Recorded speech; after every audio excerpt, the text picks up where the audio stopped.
ഉറങ്ങാൻ കിടന്നു, എനിക്കുറങ്ങാൻ കഴിഞ്ഞില്ല. ഉറങ്ങാൻ ഞാൻ മിഴിപൂട്ടി, നിദ്രയുടെ കമ്പോളകളെ തഴുകി തലോടി, പക്ഷെ എനിക്ക് ഉറങ്ങാൻ കഴിഞ്ഞില്ല. കാരണം എന്നാ?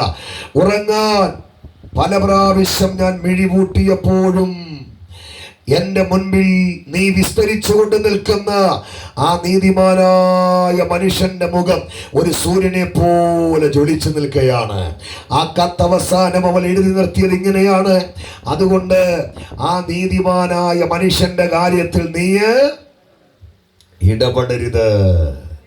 നിങ്ങൾക്കറിയാമോ, വെളിപ്പാട് പുസ്തകത്തിലേക്ക് വരുമ്പോൾ 24 മൂപ്പന്മാർ തങ്ങളുടെ തലയിലെ തങ്കക്കിരീടങ്ങൾ ഊരി നസ്രയനാകുന്ന യേശുവിന്റെ പാദത്തിലിട്ട് അവർ കമണ് കിടന്ന് വിളിച്ചു പറയുന്ന ഒരു ആരാധനാ ഗീതമുണ്ട്: കുഞ്ഞാടേ, നീ പരിശുദ്ധനാണ്, നീ പരിശുദ്ധനാണ്.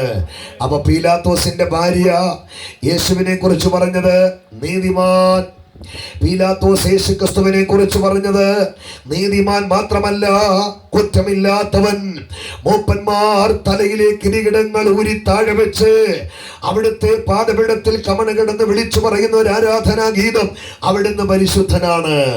ഈ ഏകദിന യോഗത്തിന്റെ ഈ രാത്രിയിലെ ഏറ്റവും വലിയ പ്രത്യേകത എന്ന് പറയുന്നത്